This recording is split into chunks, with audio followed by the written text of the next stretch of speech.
Wake up with wake.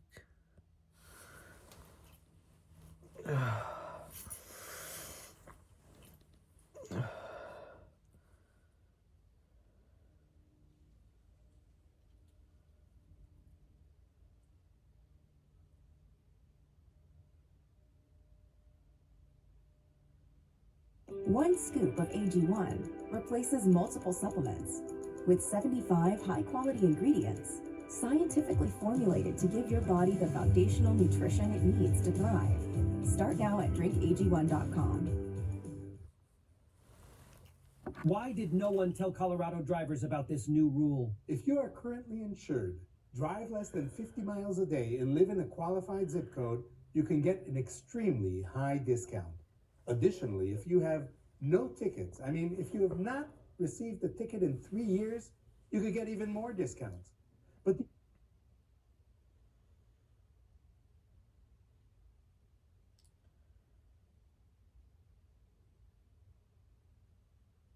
35% of global wealth. By 2050, they are projected to hold almost 50% of global wealth. Isn't it going to be the case that if we're all living longer, you'd imagine, think about some of the richest people in the world now, they would just accrue more and more wealth. Older generations would have more wealth, and younger generations would have very little. There'd be this kind of disparity within society. The 250-year-olds will all be like billionaires. Yeah, that's just an engineering problem. It's public policy. So do you believe in a universal basic income where we'd hand money to people? I don't think it's not a reason to not want the future. It's not a reason to not want longevity. It's not a reason why we should extend lives. It's not a reason why somebody should be deprived. It's not like if you're wealthy and you're old, you should die. It's everyone's got this opportunity for life. And if there's a very large disparity and it's getting worse, it's a public policy problem. Do you not think from a philosophical standpoint that death is part of life? If you look at any sort of animal kingdom, death is part of the sort of a natural attrition that creates new offspring, new mutations, new energy, new ideas, I guess. It has been the system of intelligence that produced us. We have now taken the reins, and we are now the new system of intelligence that's creating life going forward. When did we take the reins? When we started learning how to engineer biology. This is what I spent the past 10 years doing. Is my observation was, after selling Braintree Venmo, it's amazing that we have been able to create the capability set in the digital world. You take a problem that can be solved by people sitting down at a computer and coding software. We can, as a species, we're extraordinarily good at it. Millions and millions of people that can do it and solve problems very quickly. If you take a problem in the physical world, like we say, the coral reef is dying around the world, which is creating a major problem in oceans. How do you make a coral reef that is more robust to heat or to big variations?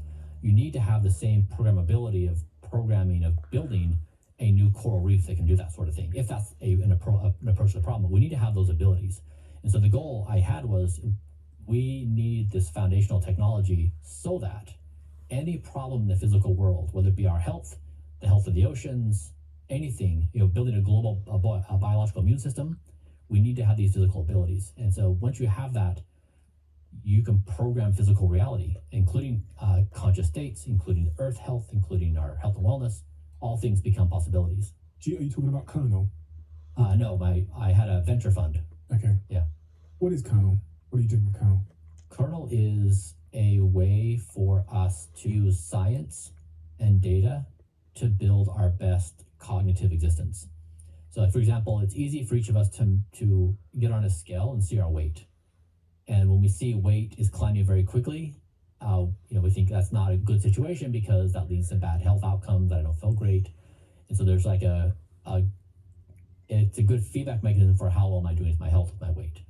We don't have the same equivalent for our brains. You can get an MRI or you can get a PET scan. They're great, but they're hard to get. They are expensive. It's very laborious to actually do it. We need to be able to acquire information about our brains as easy as it is to step on a scale and get our weight. And that's what we built a Kernel, is the bike helmet, you put it on your head, and you find out important information about your brain. I had my brain scanned last week. Have you seen your brain? I have. Of course you've seen your brain. Yeah. Did you find out anything about your brain? I did. Well, I wanted to demonstrate that you could ask a question, what happens when? And then take a given thing about the brain. Like, what happens when I do a psychedelic? What happens when I play a game? What happens when I don't sleep well? What happens when?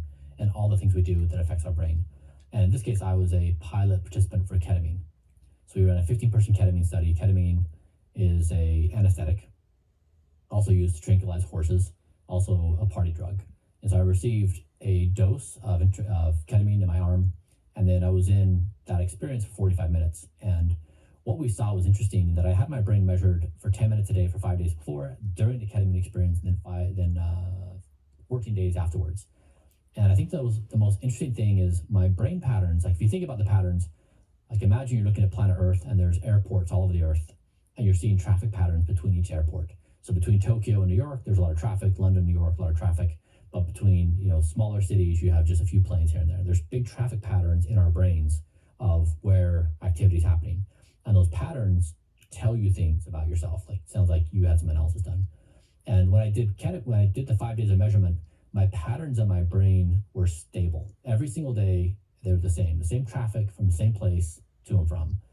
And then when I did ketamine, it scrambled all of my patterns.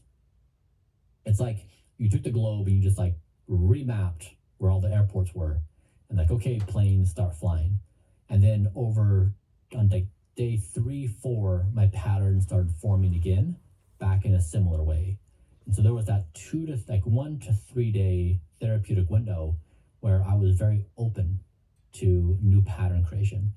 And there's this joke among my colleagues where we were walking from one meeting to another, and there was a wall that was in front of us. And it was day 2 after I took ketamine, and I thought, I'm gonna jump over the wall. Like, that seemed like a fun idea. Why not? So I just spontaneously jumped over the wall, and then all my colleagues were like, what are you doing? We're in a work environment.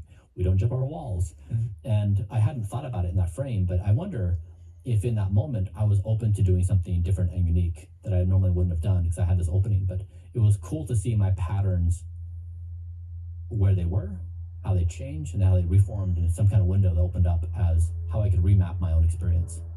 I mean, that's probably a pretty compelling case for psychedelics as it relates to mental health. And, if we think of some mental health disorders as being stuck in patterns of thinking, patterns of belief, patterns of behavior, there's been quite incredible clinical studies done to show the impact that something like psilocybin or ibogaine can have on addiction or depression. What's your view on psychedelics? They're powerful. Yeah, and I hope that Kernel accelerates their progress, because most of the measurements are done through questionnaires. You're asking the person how they felt and their perspective, but we know that our subjective experiences are not terribly reliable. Like, after I had ketamine, if I were to use words to explain what I experienced, I don't know. If I'm asked on day 3 how I felt in day 1, it's hard to remember. Now, you can journal and try to make more detailed notes, but it's really hard to subjectively account for your brain.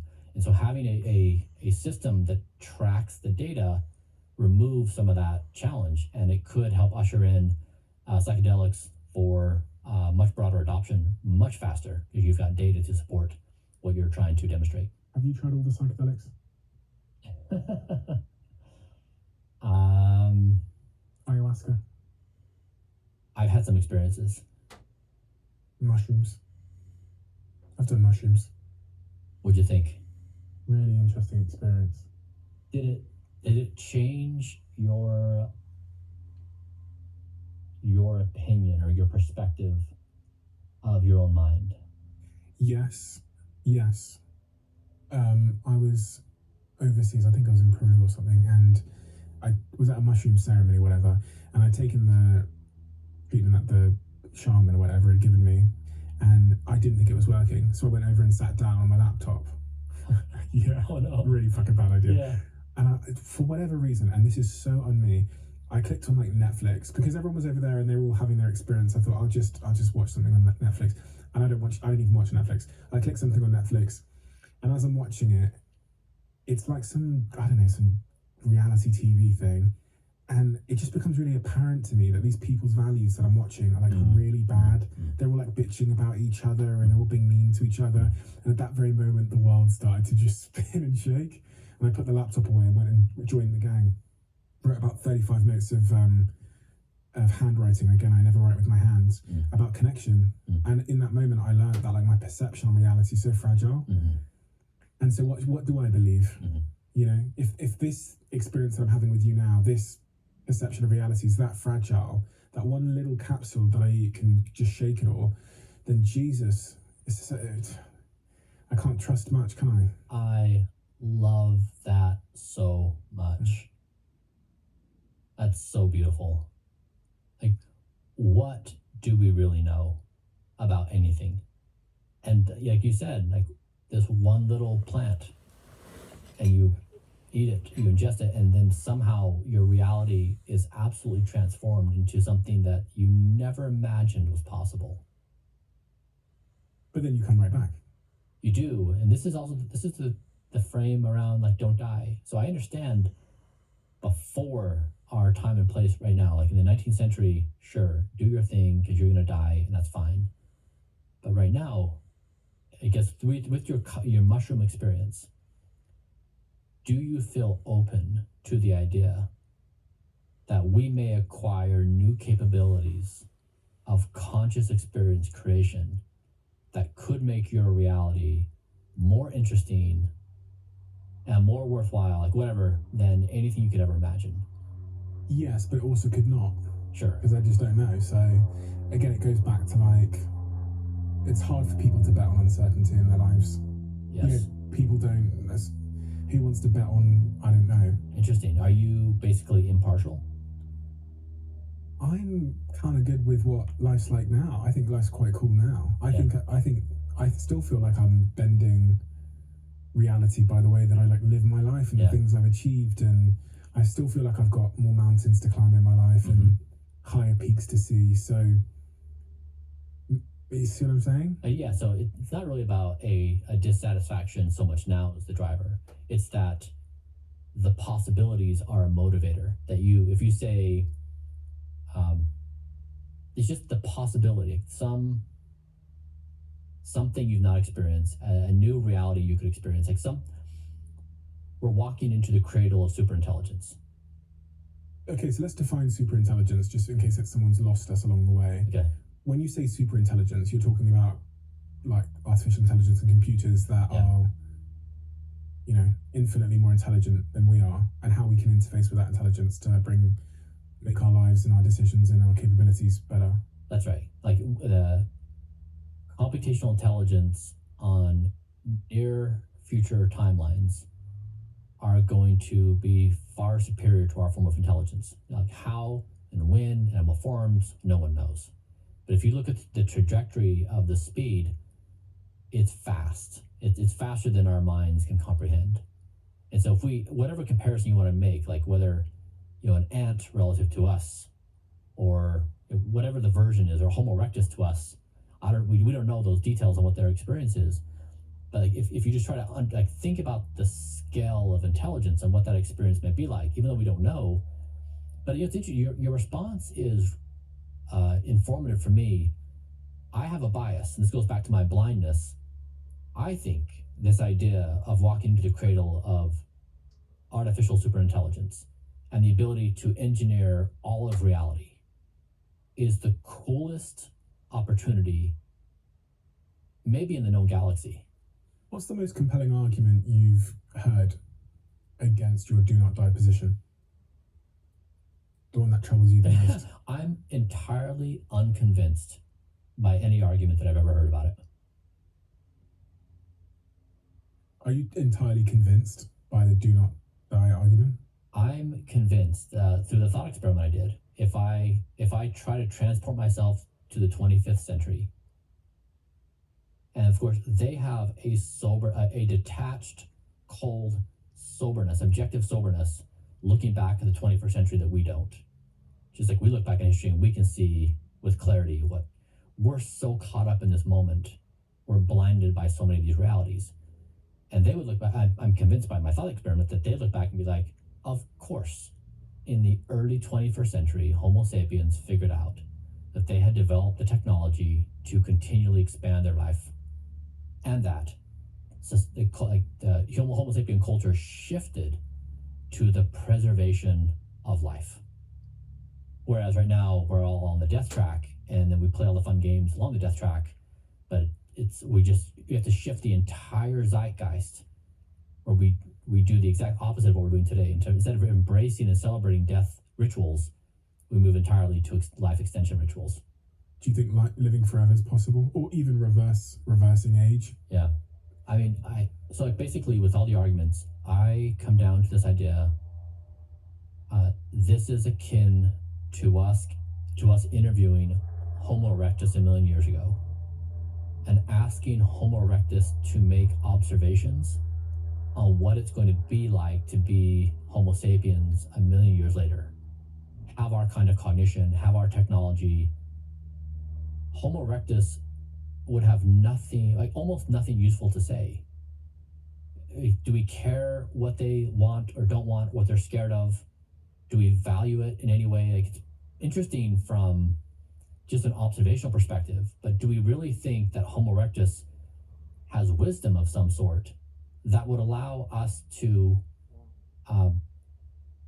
step into this existence? That's what I think we're at now, is like we're sufficiently primitive in our thought. I don't believe in anything we say as it relates to the future, because the intelligence we're walking into is so far superior to ours. Why would we even begin to imagine that we can express an opinion that is meaningful? Do you see it almost like we're walking into a different species of human? Entirely.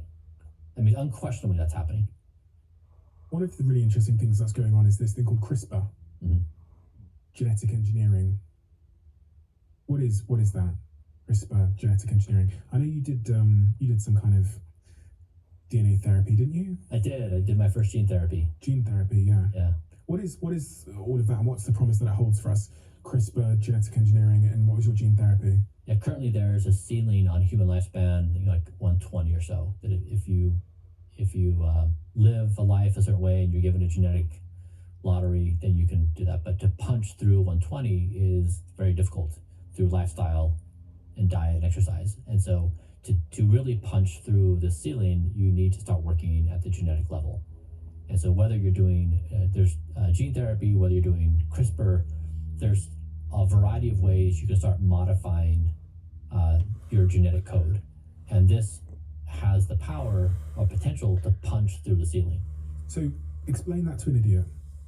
Gene therapy is injecting genes into you, someone else's genes that have been made in a laboratory? Yeah, so this one is, I just got 2 injections on either side in my obliques here. And what it does is it expresses the protein follistatin. And so basically, before I have a certain level, I'm like 8 or 9. And once you get the therapy, you're higher, like 20s, 30s, 40s. And so it's just increasing the amount of follistatin in my body.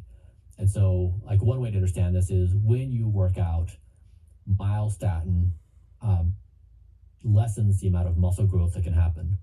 Follistatin suppresses myostatin, so you have more muscle mass. But it has a whole bunch of other effects as well. This gene therapy didn't change my actual genes, it just increases the expression of follistatin in my body. And how do you know if it works? Measure them. So yeah, I do routine. Well, so there's a few things we're doing. We're measuring this via my blood. What are my follistatin levels before and after? And then we're also measuring my body with MRI. And so because I'm the most measured person in history, we have this interesting vantage point where we can see across my entire body, from my muscle and my fat and bone and and DNA methylation patterns, from my speed of aging to my brain health, like working at hundreds and hundreds of data points to see what effect it has. And have you found an effect yet? Our first results are coming back next week. Someone like me who is, on the high street per se, what are the supplements that are on the high street that do actually work for anti-aging? Because people talk about NAD plus and stuff, and there's all these clinics now popping up all over London where you can sit in the chair for 2 hours and have the little drip in your arm and stuff. And I did it once because my friend had opened a place, and I had a very hot chest, like a burning feeling in my chest. I don't know if it's done anything for me. So I've just got it goes back to what I said earlier, you just got to kind of believe in it or not, like a religion. I mean, it's best to measure it. So you're trying to change your intracellular NAD. I'm sure other people have measured it though, so does it work? The drips don't. The drips don't work. You want sustained levels of NAD. And so we extensively measure my NAD levels, and we've tested NMN, we've tested NR, we've looked at all the different modalities. You want sustained levels. So my levels when I first started, I think they were equivalent of something like 47 years of age. And now they're reliably age 18. Like I have age 18 levels of NAD, intracellular NAD. And we dialed that dosage in because I was able to measure it. And the challenge, of course, is when you do these things haphazardly, get a drip or whatever, it's what you're saying is a story.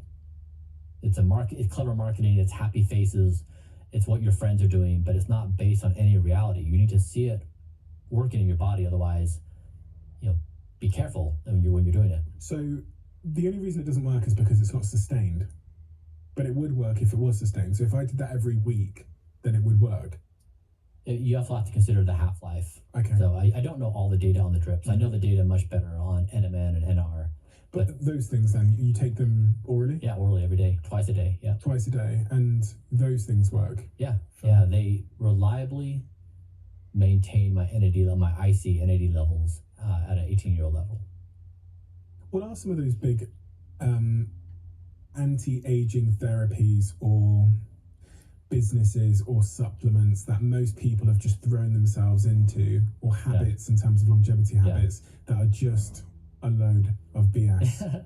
I mean, most everything. Really? Yeah. Give me some examples. Everything listed on the Blueprint website is 3 years of our effort to try to figure out what has scientific evidence, what can we do in me and measure it and then communicate that out. Yeah, because I want to make sure I avoid false advertising. That's right. I got suckered down to do that bloody NAD drip thinking I was going to be an 18-year-old. That's right. So I don't want to do that again. Yeah. What do I need to avoid? For example, one thing that works is extra virgin olive oil. Well, here's what I brought with me out here. Yeah, so you sent me this. I did. I sent you that. In the post. Yeah, so we tried to... For anybody that can't see, I've got a black bottle of extra virgin olive oil that Brian had sent me about a month ago. And it said on the front, Blueprint, Brian Johnson, ultra premium extra virgin olive oil. Completely all black bottle. It looks like a wine bottle. Oh, on the back of it, it says, with the goal of slowing his speed of aging, Brian Johnson allocates 15% of his precise daily calorific budget to this extra virgin olive oil. It is rich in polyphenols, which studies show can potentially safeguard against various cancers, cardiovascular diseases, diabetes, and neurodegenerative conditions by providing better reduction of oxidized LDL than regular EVO. Extra virgin olive oil. Interesting. So that's the question, what things can I do in my life that are easy and actionable and have a high impact? Extra virgin olive oil is very close to number one. Really? Mm-hmm. Why? Because of all the things it says on the back? Yeah, there you go. That's not how you're meant to have that. It's spicy. Yeah. You put some pepper in there. That's what premium olive oil tastes like. It's good oil. It's good virgin olive oil, but nobody should. It's not nice to drink extra. Oh, it feels quite. It's very it's quite thick and smooth. Mm-hmm. Interesting. Yeah, peppery and smooth. If you look at the evidence we just shared about what this does, it's unbelievable in the ways it improves health and wellness. It's better than Ozempic. Really? It is. Okay, so explain what Ozempic is. That's the diabetes drug that people are using to lose weight. Yeah, so it's like Ozempic is like the fire alarm. And so, for example, there's a study where people lost 5.2 pounds consuming Evo for 9 weeks. In addition to what they're currently eating? Yeah. Yeah. And when you say taking, what do you mean? Just sprinkling it on top of my food, or? Yeah. I think the quantity for that study was 45 ml daily or something like that. It's between 45 and between 30 and 60 mLs daily.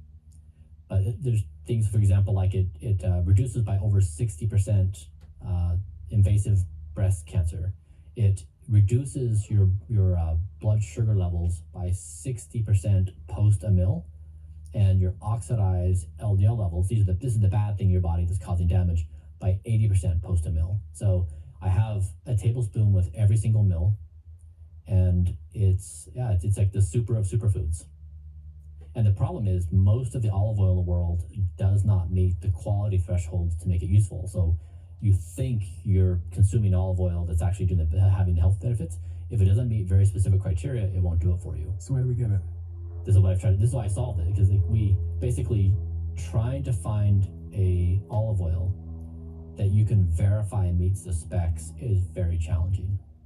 So we built a supply chain across both hemispheres to acquire the best olive oil in the world, to make it just easy. You can trust it, the data is shared, and the health benefits are supported by evidence. And this is available online? Mm-hmm. Yeah. Everyone can buy this? Yeah. It's exciting.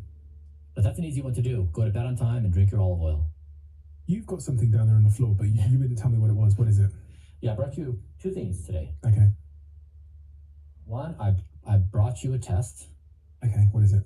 This test. Okay, that's the test. It's your speed of aging test. Oh, shit. So you should, everybody should know three things: how much you weigh, how fast you're aging, and the duration of your nighttime erections. Is that what the other thing That's is? the other device. Oh, shit. So we basically, yeah. So both these are going to give you a good baseline with where you're at in life. So how do I do this? I can administer. Oh wait, yeah, I can administer that test for you if you want. So what it requires is we'll prick your finger. Yeah. Get a little blood. Yeah. Put it on the card. Yeah. And then we'll send it to the processing to the center where they're going to process it. And you'll get your results back, and it will tell you how fast your aging clock is internally. How does it know that from a prick of blood? Because your body leaves chemical signatures that reveal the data. Okay, and then I can reverse that, presumably. Yes, yes, exactly. So let's say you get a result back, and let's just say it's 1. So you're aging like a normal person would, average person. You could potentially slow your speed of aging to 0.6, which means while all of your friends are aging at a normal rate, you would get September, October, November, and December for free. I'd love that. Yeah. How? Olive oil, good sleep, exercise, a good diet, don't It's smoke. the basic stuff. Basic stuff. And what is this other contraption that you've That given me? is how you can measure your nighttime erections. I mean, where am I going to put that? Yeah, so you put it on your shaft, and just gently, there you go, gently pull that, and so there you go, put it on the mic. Yeah, There mine's a you little bit bigger. Have you got a bigger one? Yep, and then you put it on the base, and you put it on, and you presume that it's going to be an irritation that's going to bother you. You're going to feel it.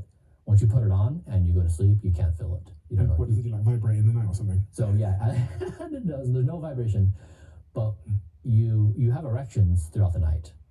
Yeah. And when you become erect, the expansion of your penis will be captured by that device, and it will show how many erections you had and for what duration and what strength. And I've got you. So you go to sleep, you put your penis inside it like that, and then when you have an erection during the night, it'll expand and log it. yes, And it'll keep logging it every time you have an erection in the night. that's right. And they will tell you had 4 erections tonight, during that duration of sleep. They were 47 minutes, 31 minutes, 55 minutes, and whatever, and of this strength, of this quality of erection type. And then this data, it's really important because it represents psychological health, sexual health, cardiovascular health. It is basically, people are not familiar. If you go to the gym and build big biceps or whatever, but people are not familiar that nighttime erections are actually a meaningful health indicator. And so you've been measuring your nighttime erections. I have. And what have you found out, and how have you been able to improve it? Yeah, my average right now is 2 hours and 12 minutes. So you're erect at night for 2 hours and 12 minutes. Yes. What are you dreaming about? So the thing is, we're not aware of our erections most of the time. And so my current erection amount is equal to roughly my chronological age. For me to be equal to an 18-year-old, I would need 3 hours and 30 minutes Interesting. of nighttime erections. So that's the goal we're trying to achieve is we're basically, I mean, no one's ever done this before. We're trying to figure out, can you improve nighttime erection? Do you put this on your penis every night? No. I'll do it 3 to 5 days in a row. So most nights of the week you'll put this on your penis? I'm sorry. So I'll do, for example, in like... Oh, okay, like for 1 month. Yeah, okay, in like a month or 2 months, I'll do it for like 3 to 5. And it depends on what therapies we're doing. And so what I coupled up with that is we're trying to... Come on, Brian, grow up. I'm just playing with it. It's just interesting. Yeah, I coupled this up with focused shockwave therapy. And so there's this technology, you have a wand, and you sit in a chair, and then the technician uses the wand and basically shocks your penis through the acoustic technology. And it's like, it does the same thing as workouts doing, where you're creating micro injuries so that it rebuilds. And so this technology is used for all over the entire body. If you're trying to heal an ACL, or you're trying to rejuvenate the knees, the joints, shoulders. So it's a technology that has a broad range of applications. It's also used for erectile dysfunction. So while my scores I have no sexual dysfunction. I score perfect in every category. We're wondering if you take this therapy, this focused shockwave therapy, and if it will just basically rejuvenate the penis and increase nighttime erections. Is there any early evidence that that's working? Yes, I've been shocked by the results. I'm now 2 months in. It's my subjective experience is it's as if my penis has gotten like 15 years younger. So we're still in the early stages. We still need to measure. We need data before we're going to believe anything subjectively. I'm in. When you say a shock, do you mean a painful shock, or is it like the kind of shock you pay for? like a pleasant... Tell me more. Is it like a nice feeling? Is it like a vibration, or is it like a zzzt? Is it painful? It's painful. Yeah, Oh, you gosh. need to be focused. Like you need to do pain management. Yeah, it's Interesting. It's like maybe a 7 out of 10, but then once you get to the tip, it's like No, they've got to shock the whole thing. yeah, it's like a 9 out of 10 because the tip you have improved sensitivity, so it generates, in addition to what we're trying to do with the nighttime erections, it also improves erection strength and orgasm pleasurability. So it has all kinds of benefits. I'm trying to figure out physiologically what's going on there. So you shock the penis, you give a big electric shock to the penis, and then it rebuilds like a muscle would. Yes. And that causes it to be more effective going forward. Yeah. It's a acoustic technology, so it's not like an electrical shock. This brings me in part to the thing you use on your abs, the 20K sit-up machine thing. Yeah. I when I was younger in my house, I think my mum bought it in a catalogue. She had one of those machines that she put on her abdomen, and it gave her an electric shock, and it like kind of vibrated. And I just always thought it was BS. Yeah. I thought the whole industry was just BS. People feel like it's doing something, so they think they're going to get abs. But you've got like a really extensive, impressive machine that does a similar thing. Mm-hmm. Yeah, using electromagnetic frequency. Yeah, And it works. it does. How do you know? We've looked at it with MRI. And the muscles are being like broken down and regenerated from the electric shock. Yeah. Feels like cheating. Um, So have you got a six-pack? I suppose it's defined to some extent. You're going to have to show us. Yeah. With your permission, of course, because we don't force people to undress on the show. Yeah. I mean, I don't know. Like, Yeah, you've got, yeah. I won't show mine. Not right now. I've been in LA wait, for a couple of I weeks. showed you mine. Yeah, but it's I know it's you've fine. been doing this for 3 years. It's fine. Yeah. I'm new. I'm going to work my way up with the penis shock thing, and then I'll. But can you imagine being in a conversation and everyone else knows their erection, the nighttime erections, and you don't? Like, can you imagine the embarrassment you'd feel? imagine. No one I know knows how long they're erect for a night. I'm playing because it's of course it's a novel idea. Nobody measures their erections. It's not part of a social norm. But you can imagine the humor of you finding someone having a casual conversation like, yeah, I had a really great night sleep last night, new peak record on erection duration and erection. No, it's going to become a thing. I know it is, because sexual health and sexlessness in relationships and libido are actually a really big topic at the moment for a lot of people. I've been in relationships where there's been libido issues and things like that, and I've got friends that have got libido issues and sexual health issues and things like that. So we joke about it, but it's not a joke for a lot of people, and it can lead to relationships breaking down and families breaking down. And so I do think it's a serious topic, and if this therapy can help people get their erections back and bring their sex life back, then that's an amazing thing. The testimonials of the technology are pretty compelling. People with ED, that it's causing a significant problem of their own self-confidence, of their partners. It's a big deal. Like when you can't get erect, it's a very big problem. Your penis is 15 years younger, you believe? I mean, this is a subjective assessment. It's just like, as you age, your body becomes less firm and more saggy, right? Across muscle, skin, penis, like you just lose structure across your entire body. And it's improved the structure of my penis. Your hair looks like it's changed as well since we last spoke. You look like you've got a fuller head of hair.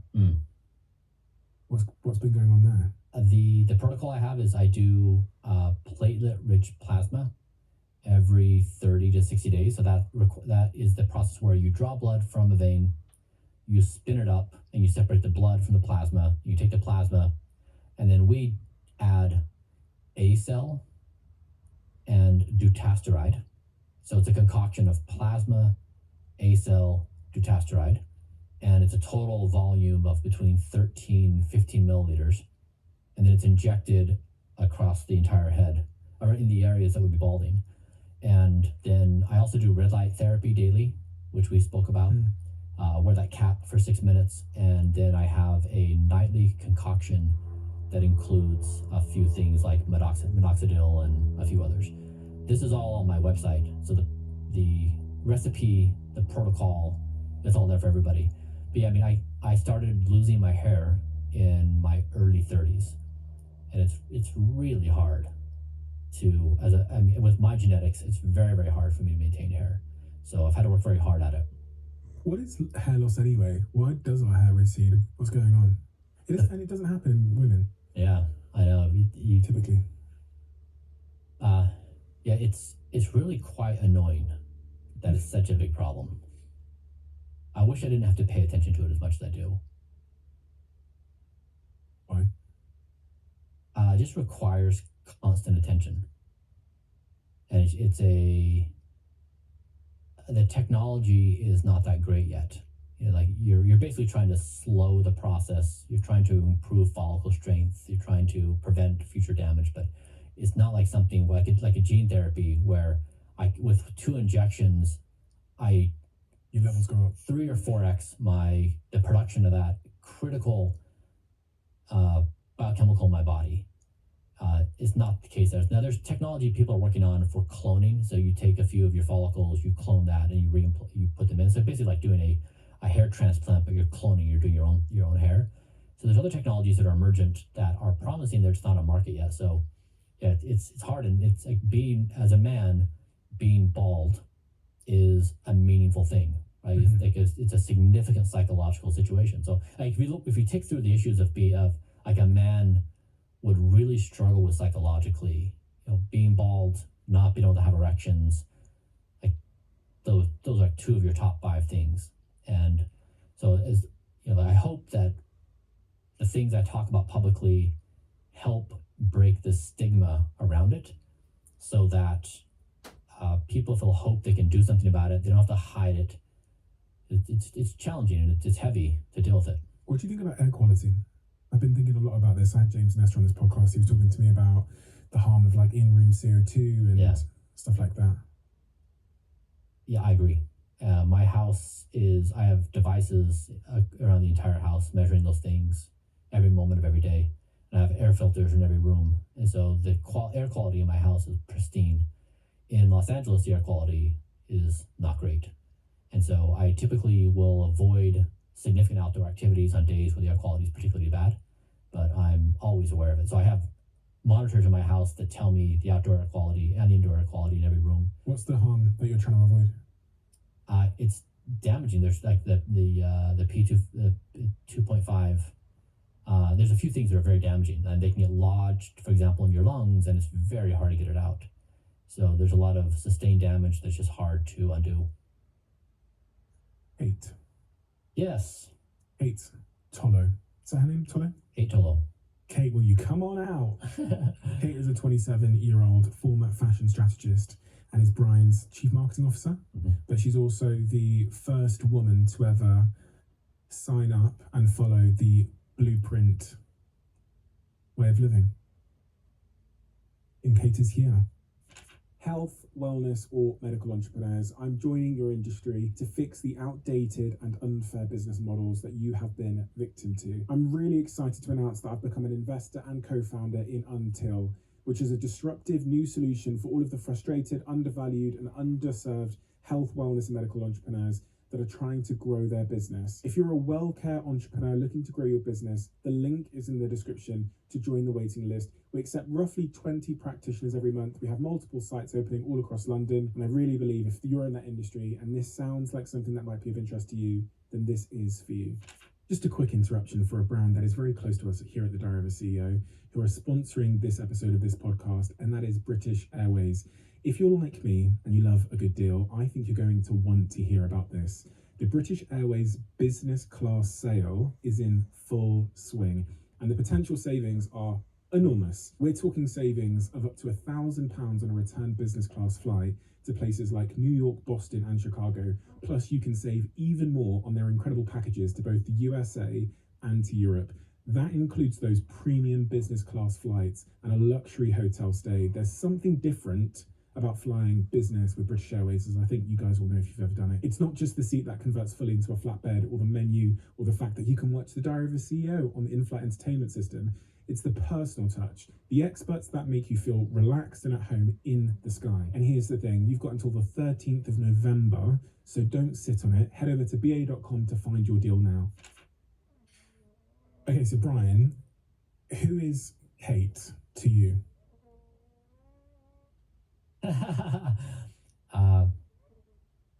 Kate had the pioneering spirit that helped give birth to Blueprint. We began working together at Kernel. We were focused on measuring the brain and how humans could co-evolve with AI. And we started talking about the possibilities of what Blueprint could be. The project was underway, and we were trying to figure out how we could communicate this. And Kate saw the potential immediately and has been building this with me for several years. Why did you decide to work with Brian, and why did you decide to develop Blueprint? I grew up in a very small town with a very small field of view. And as I got more experience in the world, that view opened farther and further.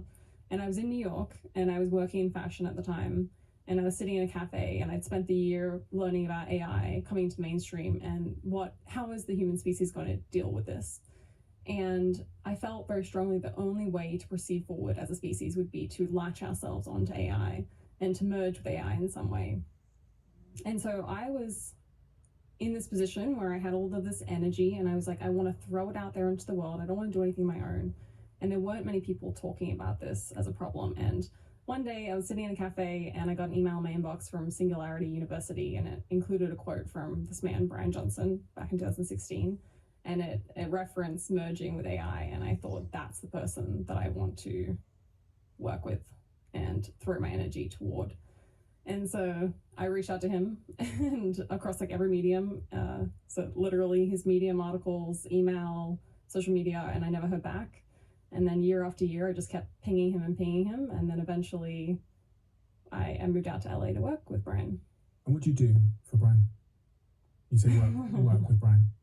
I intentionally keep it very vague because we do everything together. We are two peas in a pod, and from the very beginning, both at Kernel and at Blueprint, we've just done anything and everything that needs to be done. My background is creative, so I lean more toward that side of things, so the marketing and just general brand design, that kind of stuff. But yeah. And you've become the first woman to follow the Blueprint protocol. That's right. Yes. I remember hearing about the Blueprint protocol last time we had this conversation, and one of the things that stood out to me is the amount of sacrifice that goes into living in line with it.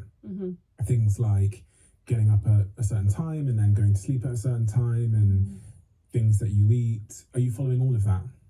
Yes, I'm definitely not as extensive as Brian is, because I've just started the protocol, but that was a big decision factor for both of us when we're considering this. One is it is incredibly laborious on our team to bring up another person. But not only that, it means completely changing my lifestyle. And so when we were contemplating doing this decision, I really gave it a lot of serious thought, because I know that the public are going to follow along. It's a really big decision for my life. It's a big decision for our team, for the resources that get put behind it. And so early on, we decided that I was going to do a 30-day trial before we made any of this public, to make sure that, am I capable? Am I willing? Is this something I actually want to take on? And so yeah, it meant completely redefining what my life and lifestyle is. And where are we at now with that 30-day trial? Yes, so I've done my 30-day trial, and I'm on about day 90 of Blueprint. So I successfully did my first 30 days, which was, really, really difficult. And you're day 90 now? Yes. How long are you going to do it for? That's the thing. It's an algorithm. So that was definitely something I was conscious of. This is maybe one of the last decisions I really made, because I was deciding to walk into the unknown. Like, I didn't know exactly how many pills I'd be taking, what my protocol would be, how many blood draws would I be going into. It was really, am I okay revoking my conscious mind from making this decision making and stepping into the unknown? So what does your life look like now on a day-to-day basis? So this was establishing, the first 30 days was really just the trial. And so we're still in the process of figuring out, we're still in the process of personalizing essentially to my data. But what I do is I try and get 100% sleep every single night. I do perfect nutrition, so I eat the same thing as Brian every single day. So that's 1,700 calories, perfectly, mapped out. And then I take over 60 supplements every single day, and I aim to get a certain amount of cardio and strength training and exercise in every week. And how's it been going? It was really difficult. It was much more difficult than I expected it to be. Why? The process of doing Blueprint is really about measurement, intervention, and measurement again. So when we did my baseline measurements, there were a couple things that became apparent. One is that people observe me from the outside, and this is how I observe myself as well, so it's not a comment on other people, but that if things look okay from the outside, things must be okay on the inside too. And so I had a lot of people saying to me, oh, you surely must be healthy, because you look healthy, so you must be fine. My baseline fitness testing, for example, put me on an average of age 60 or age 70, just based on my flexibility, my strength, my cardiovascular health, all those kinds of things. And then my blood work, for example, a few things came back off, which is to be expected, like my vitamin D and my zinc, which is easy to fix. But then my oxidized LDL came back high, which is extremely concerning, because I'm only 27 years old, and these are the kinds of flags that you see early on that can lead to things like stroke, or a buildup in your arteries that can lead to really serious health consequences. So there were a couple of things in those baseline tests, for example, that had a red flag. Then throughout the process, I would say that it's because all of a sudden you're given this huge task of looking after yourself to perfection, you come face to face with the things that are in the way of your of living a better life. So your self-destructive tendencies. And so for me, day one, I had 3 different existential crisis moments, where my whole life crumbled down, because you come face to face with things that are in your way that you had never had to deal with before. Like what? So, Brian talks about evening Brian, the Brian that, overate between 5 and 7 p.m. or 10 p.m.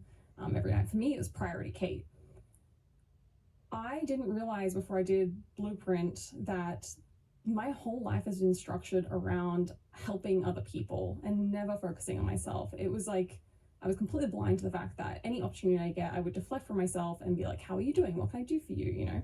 Because I realized that I didn't have a relationship with self where if other people couldn't see it, I just neglected it.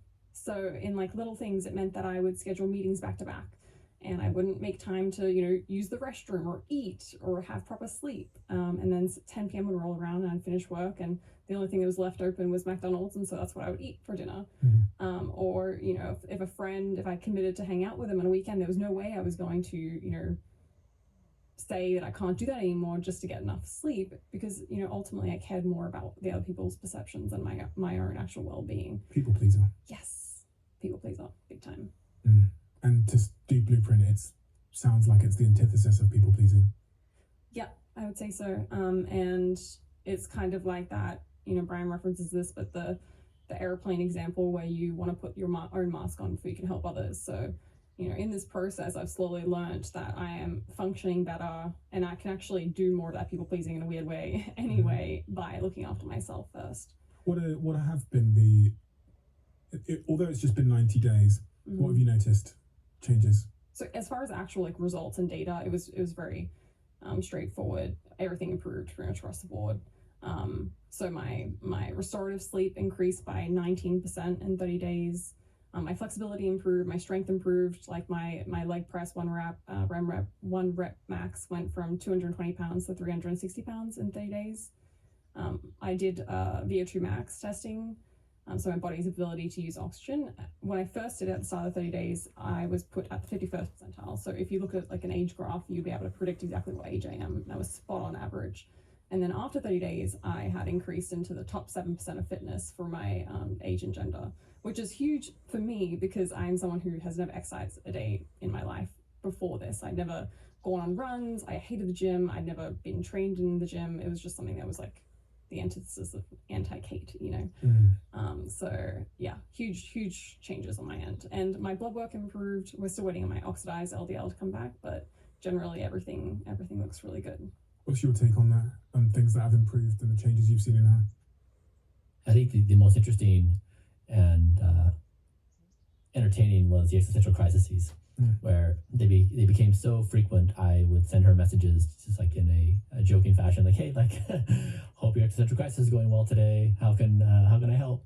But she really was. I applaud her because she jumped in with both feet, and she was willing to share the entirety of her internal experience. So she didn't try to camouflage any of her pain. She didn't try to be tougher than she was. She was just open and transparent about the entire process. And I think that people around us, the entire team, and those observing drew a lot of inspiration because she was open about everything, about what she was struggling with internally. And she was willing to step into the problem. Like she didn't miss a single day. And that's hard. Like there's a lot of motivation to quit or to take a day off. And so I am really pleased that she gave it a go and she prevailed. It would have been very easy for her to quit. You're 27. Yes. Sacrifice. Yeah. People think of your 20s sacrifice. They think going out, partying. Did you do that stuff before? Did you like date, all that kind of stuff? Yeah. No, it definitely was a big consideration for me. And like the other thing to add is Blueprint, especially at the level we're trying to do this at, is a full-time endeavor, and so you have to fit this into your existing lifestyle, and so it's really difficult. Even things like, during that 30-day trial, we traveled for work, and I remember we got back one day and it was like 6 p.m. or something like that, and everyone was like zonked after being on the road for 3 days or something like that. And I was like, I gotta go exercise now, guys, and everyone was like, what? But that's the thing, like, my data, it demanded it, my body demanded it, and so I was going to do it. It wasn't about what I wanted in that moment or not. So it is a very intense thing to commit to. As far as like the socializing and all that kind of stuff, yeah, I was someone who would stay up. I would stay up working a lot of the time. Like I'm a grind culture child. Like I really did throw myself into it. So I would say that's probably the thing that changed the most. On the socializing thing, like my friends have been so accommodating. We'd go out for brunch still, and I would bring my Blueprint tin and just sit at the table while other people were having their maybe their mimosas with orange juice in it. But yeah, I think there have been easy ways to make it fit into my life, and the people around me have been really accommodating, which is lovely. What's been the biggest and the hardest sacrifice? a thing that you know, maybe on the difficult days you miss a little bit? You know, it's just so sad, but the first thing that comes to my mind is oat milk lattes. Like, I'm such a typical, you know, young person now. But yeah, there's like little, you realize you come face to face with the fact that a lot of life's small joys are baked into the things that you do on a routine basis. And so it took me a while to remap those things. But Did you now, drink before? no, I mean, I was like a Casual, yeah. normal person. Yeah. So drinks on the weekend with friends. Won't you feel a little bit guilty if you quit doing this after everything the team have invested in you, Brian's faith in you? Does that not feel like a bit of a pressure? Yes, it does. However, this was also, you can't let those things drive you when you're on Blueprint. So for example, halfway through my 30-day period, I started to really not feel great. And I would watch my heart rate. You know, as you get better exercise, your fitness improves, it's harder to get your heart rate up. And I was going against this metric of, I need to get my heart rate over 173 beats per minute to hit this vigorous heart rate zone to get my markers up. And I was pushing myself. I was, you know, I documented this all, you know, for our YouTube channel and whatnot, but I was at this point where I was crying on the weekend, and I was like, I don't know if I can do this. Like, I think I have to give up, because I just couldn't get my heart rate up. And it took me a second to realize that Priority Kate had snuck in again, but in this really subtle, you know, backdoor kind of way, where I was holding myself to this expectation of I needed to do these very intense things so I could prove to the public that I can do this and I'm going to be, you know, this Blueprint XX. When in reality, the Blueprint way is actually stop, look at the data. And if I had done that, I really would have seen that my HIV was down, my recovery was down, like my body was asking for a break, but my conscious mind was stepping in and saying, you need to prioritize the viewpoint of others and how they're going to think of you, and make sure you just hit these goals regardless of what the data says. So I think that, to answer your question, if I'm people pleasing in that way, I just get in my own way. But if you stop and look at the data, that's where actually the insight comes from. Why did you want Kate to do this? Did you want her to do it? And if so, why? You know, we talked about this extensively, and I told Kate that there was no pressure, no expectation, that it was entirely her decision, that she could think through it. There were other people that could certainly fulfill the role. So it was Kate's call to do it. And even when she was doing it, it was entirely her decision whether she wanted to continue. And so I made it very, very clear there was no pressure, no overriding assumption that was not being communicated. So this is why I think the shift and transition from grind culture to taking care of one's health is, there's so many layers. People are very fast to come up with excuses and reasons why they don't want to do it. And I think by Kate doing this, it was a transparent reveal of everything she had stacked up that was stopping her from doing that. And I thought it'd be interesting because she understood the intricacies of the endeavor so thoroughly, and she also was aware of how we were communicating to this. And she had this vantage point that was really unique. So I thought she'd be a perfect candidate to do it. But again, no obligation, entirely her call if she thought this would be a good move for her. Okay. Blink once if you're being held hostage. Exactly right. Do you want to die? I want to have the opportunity to live. You want to have the opportunity to live. That's very intentional, because he said he doesn't want to die. Yeah. You might have seen on the shirt. Yeah. You want, what's the nuance there? I don't mind the idea of death. You know, if it happens, it happens. But I would love to be able to spend each minute living as much as possible. And so that's what this is for me. I think I'm on the same page with you. Yeah. I'm not scared of dying. I don't think you're scared of dying, are you, Brian? You're not scared of dying. But would I like the opportunity to live on? I would like the opportunity to live on. But I do also think that what makes life enjoyable is the scarcity. The fact that me sitting here now is me choosing not to do everything else is why this is so special. Yeah, totally agree. So also, you know, I find this like idea of the fear of death and people kind of balking at that. It's interesting to me, because I think if anything is more rational to fear, I would say it's death. Like, if out of all the fears I could have in life, fear of death is probably one that I would choose to have. You know, that makes sense to me. I'd love to really want to live every single second of the day. Yeah, same. How do you think about what we just said? That the fact that we are going to die creates the specialness in the life that we have. I don't think we know what we're talking about. Okay, fair enough. I No, just, I do understand. like, What you're saying. I think I lose everybody. Like, Kate is a much more relatable person. Like, she says things and people are like, that's sensible, and I understand that. And I say something, people are like, that's really weird. I'm not quite sure what to do with that. But I really, and so I really am trying very hard to be more understandable, to be more relatable, and have these viewpoints. But I can't seem to land this idea that it's possible we are so primitive in our current way of being that we wouldn't even dare ask ourselves our own opinions about anything. When you talk about this playing it forward into the future and asking future civilizations about us and then playing it backwards, that does help me understand it, because if you'd gone a million years backwards and asked them about us, they never would have been able to predict this incredible world, and we're probably living like 4 times longer than they did anyway. Yeah.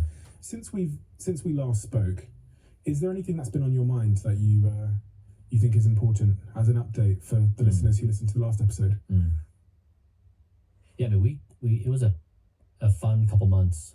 Gene therapy. I published a book, and Kate completed her 90 days of first female on Blueprint, doing the full program.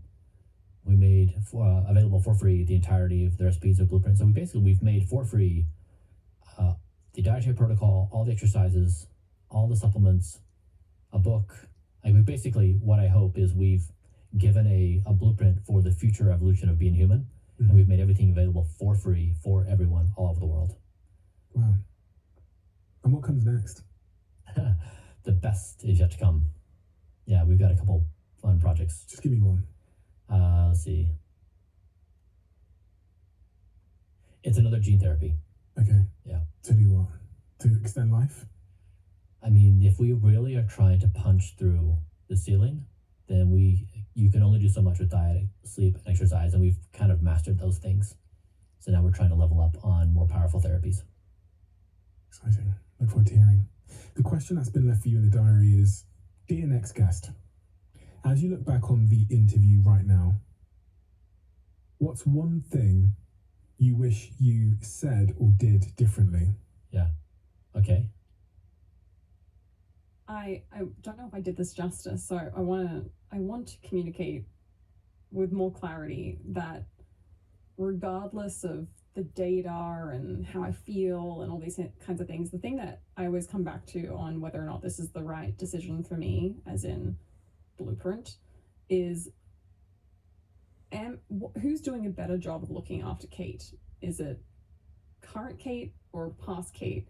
And I would argue that even if it's only a marginal improvement, it's worth taking this step toward looking after oneself just a little bit better. And so that's how I feel about this whole process. Is like, I know based on the data, I know based on my subjective experience, based on any other metric, that I'm doing a better job now than I was previously. So which Kate's happier? I think Kate has no control over her own happiness. And so I almost never try to optimize for happiness. When Brian sat down, he said, I'm the happiest I've ever been. Yeah. Is this the happiest you've ever been? Yes. Yeah. So Purely, go ahead. This Kate's happier than old Kate? Yes. But I would say that Kate always is biased to saying that Kate is always the happiest in any given moment. Kate is generally a very optimistic and happy person. And is the blueprint different for women than it is for men? Because there's different sort of hormonal and physiological elements to men and women. Yeah, that's what we're currently in the process of figuring out. So it took Brian like 2-3 years and millions of dollars to get his protocol stabilized. So we're currently in that process of figuring out how are we tuning it to my hormones and levels and tracking my data. So we're in a very exciting period. Have you kept account of how many millions of dollars it's cost you to do this? Yeah, I have the accounting. It's probably 3 to 4 at this point. Yeah, the majority of that has been on the measurement protocols. It's the scientific research. It's like, trying to get your head around everything that's ever been published, get that structured in a way that's actionable, then doing the measurement. But the actual implementation is very cheap. Like, this is the thing is someone made a comment the other day that this is the most impactful humanitarian project ever, in that more value is being delivered to more people.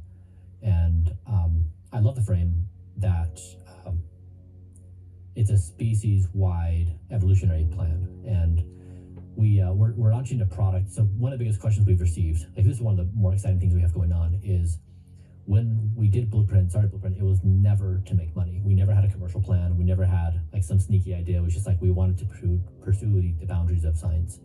And then it became a thing, and people are like, make this easy because I want to do it, but I don't want to spend the time. And so over the past few months, we've created a Blueprint product stack. And I think that we'll be ready to launch in 90 days or so. I think it will be competitive with the most nutritious product in history. Interesting. And it's a supplement. It's powders and pills, food, supplement, extra virgin olive oil. It's a whole bunch of stuff. It's basically, I think we'll be able to deliver to people at a lower cost. Whether we succeed in this or not, whether we succeed at the number one spot, I like the idea that we're competing with the best, most nutritious food product ever built in human history. And I like that we are at least competing for that slot. And so I think it would make sense for the UN to be putting Blueprint into the hands of people and than anything else out there. And so that's exciting that we're just rounding the corner from this novel idea to this full-scale, humanity-wide conversation on what can we become, and basically trying to purge from our society the self-destruction that we've embedded within it. Hey, I've got one more question for you before Brian answers the book question. Yeah. Just thought of one. Go, you want to take it? What can you tell me something that you disagree with Brian on? That's actually really, really hard because I think we agree on most things. We typically see the world from pretty different perspectives. Definitely. We reconcile them ultimately, but we definitely view the world meaningfully different. Yeah, I really see myself as an operations manager for humanity. Not because like I just find that that's a role that we have not really tackled as a species yet. Being able to see the systems that underlie humanity at this huge scale. And so nutrition is one of these things. Like this Blueprint stack that we're working on, it's almost like your mom has packed you a lunchbox and said, here's the basics of what your body has requested for today. Like, go out, have a great day. You've got a budget to go and like have fun in this specific kind of way, but just like, here's what you need at a basic level. I think there's only a small, you can change the world with a couple of small changes like that we just haven't thought about on that efficient level. If you're the operations manager of humanity, what is Brian? Brian is the visionary behind pushing this. I mean, when I met, It was such a good opportunity to roast me. What? It was like teed up. You could get dunked on. what did it mean? It was like a moment for you to dunk on me. Yeah. I don't know. That's Okay, so Brian, your question then. So I will see. Where can I speak to camera? Which one? Okay, great. As last time I was on the podcast, hi everyone, nice to see you. You were all so kind to me in the comments on our last video together, and I've become accustomed to get pretty beat up on pretty much everything all the time. And there were so many of you who were so generous and kind and charitable and compassionate, and I just really appreciate you.